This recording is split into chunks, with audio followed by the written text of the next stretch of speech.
Hi అండి, అందరికీ నమస్తే. వెల్కమ్ టు ఈ అమ్మ చేతి వంట. ఈరోజు వీడియోలో అయితే నేను మీకు ఒక మంచి టేస్టీ అయిన క్రిస్పీ అయిన రెసిపీ అయితే చూపించబోతున్నాను. ఈవినింగ్ టైంలో పిల్లలకి 2 నిమిషాల్లో స్నాక్స్ ఐటెం అయితే రెడీ చేసి పెట్టే ఐటమ్ ఈరోజు వీడియోలో అయితే మీకు వంట అయితే చూపించబోతున్నాను. అదే సన్న కారపూస. ఈ సన్న కారపు మురుకుని మనం ఎలా పిండుకోవాలో, ఎలా చేయాలో అయితే ఈ వీడియోలో క్లుప్తంగా సూక్ష్మంగా చిన్న వంట రాని వాళ్ళు కూడా చేసే విధంగా అయితే ఈ చిన్న టిప్స్ ఫాలో చేసి ఈ మురుకు చేసినామంటే పిల్లలైతే ఎంతో ఇష్టంగా తింటారు. అటువంటి మంచి రెసిపీ అయితే ఈరోజు చూపించబోతున్నాను. ఇది ఒక్కసారి చూసినారంటే మళ్ళీ ఇదే విధంగా అయితే మీ ఇంట్లో ట్రై చేస్తారు. అంత టేస్టీగా ఉంటుంది. టేస్టీ ఎమ్మీ అయిన సన్న మురుకు రెసిపీని అయితే ఈ వీడియోలో మనం ఎలా చేసుకోవాలో అయితే తెలుసుకుంటాము. ఇవి అప్పటికప్పుడు చేసుకుంటేనే చాలా బాగుంటాయి. చేసి బాక్స్లో వేసి పెట్టుకుంటేనే 1 మంత్ వరకు అయితే నిలువ ఉంటాయి. అంత టేస్టీగా ఉంటాయి. పిల్లలకి ఎప్పుడు కావాలన్నా స్నాక్స్కి అయితే మనం తీసి ఇవ్వచ్చు. బయట కొనేదానికంటే మనకి ఇంట్లో అవసరానికి చేసుకునేది అయితే ఎంతో పిల్లలకి హెల్తీ అయిన ఫుడ్ అవుతుంది. మనకు డబ్బులు కూడా మిచ్చమవుతాయి. దీనికైతే నేను ఒక చిన్న గ్లాస్తో 3 గ్లాసుల బియ్యం పిండి అయితే తీసుకున్నాను. ఆల్రెడీ ఈ బియ్యం పిండిని బియ్యం నానబెట్టి అందులో మినపప్పు వేసి మిల్లు అయితే పట్టించుకొచ్చిన పిండి అయితే ఉంచుకున్నాను. మనకు కావాల్సినప్పుడు అయితే ఎప్పుడు కావాలన్నా అప్పుడు మనకి ఏ రెసిపీలో కావాలన్నా, మురుకు కావాలన్నా, కారపూస కావాలన్నా, సన్న మురుకు కావాలన్నా, రిబ్బన్ మురుకు కావాలన్నా, మనకి ఏ ఐటెం కావాలన్నా అయితే మనం నిమిషాలు అయితే రెడీ చేసుకోవచ్చు. ఇప్పుడు నేను 3 గ్లాసుల పిండి అయితే తీసుకుని అందులో నువ్వులు, కారము, గరం మసాలా అయితే కొంచెం వేసుకొని సాల్ట్ వేసుకొని అయితే కలుపుకున్నాను. ఇక్కడ నేనైతే నెయ్యి అయితే కొంచెం కరిగించి పోసుకున్నాను. అది పోసుకోవడం వల్ల మురుకులు అయితే క్రిస్పీగా, టేస్టీగా, క్రంచీగా అయితే వస్తాయి. దానివల్ల ఇది వేయకపోతే మురుకులు మెత్తగా అయితే వస్తాయి. కాబట్టి ఇది కంపల్సరీ అయితే వేసుకోండి. వేసుకున్న తర్వాత నూనె బాగా పిండి అయితే మిక్స్ చేసుకోవాలి.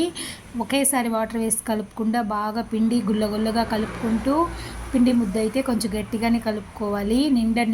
ముద్దగా అయితే కూడా మురుకులు మెత్తగా అయితే వచ్చేస్తాయి. కాబట్టి మనం పిండిని ఈ విధంగా గుల్లగా కలుపుకుంటూ కొంచెం వాటర్ వేసుకుంటూ మిక్స్ చేసుకుంటూ ముద్దలాగా అయితే చేసుకోవాలి. మనం పిండినప్పుడు మురుకుల జాడీలో కొంచెం కష్టం లేకుండా దిగే విధంగా టైప్లో అయితే మనం పిండి ముద్దనైతే రెడీ చేసి పెట్టుకొని, పిండి ఆరకుండా అయితే మనం ఒక పేపరు ఏదో ఒకటి అయితే దానిపైన మూసి పెట్టుకొని పిండి అయితే ఈ విధంగా రెడీ చేసి పెట్టుకున్నాం. కాబట్టి ఇక్కడ మనం కాచిన నెయ్యి వేసినాం కాబట్టి ఇంకా ఆయిల్ అయితే ఏం వేయాల్సిన అవసరం లేదు.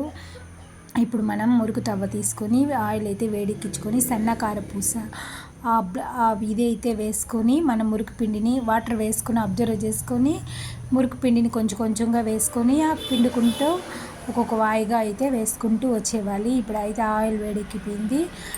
ఆయిల్ బాగా వేడి అయినాక మాత్రమే మురుకు పిండాలి. మీడియం సైజులో పెట్టి మురుకునైతే కాల్చుకోవాలి. మనకి ఏ సైజులో మురుకులు కావాలన్నా, మనకు మోటార్ సైజులో కావాలన్నా, చిన్న మురుకులు కావాలన్నా, సన్న మురుకులు కావాలన్నా, కారపూస కావాలన్నా అయితే ఈజీగా ఈ ప్రాసెస్లో అయితే ఎన్ని మురుకులైనా సరే, ఎన్ని కేజీల పిండి అయినా సరే ఈజీగా చేసేయచ్చు.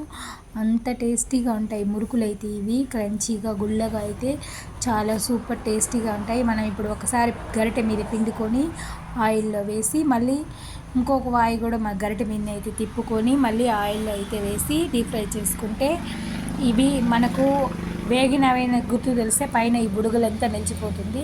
అట్లాంటప్పుడు మనకు మురుకు రెడీ అయిపోయిందని అర్థం వస్తుంది. ఈ మురుకులు అయితే చాలా క్రంచీగా, టేస్టీగా ఉంటాయి. ప్రతి ఒక్కరూ ఈ వీడియో నచ్చిందంటే ఒక లైక్ చేసి సబ్స్క్రైబ్ చేయండి.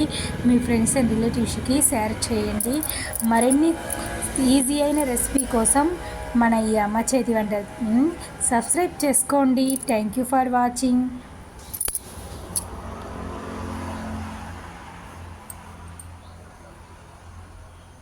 ప్లీజ్ సబ్స్క్రైబ్ చేసుకోండి.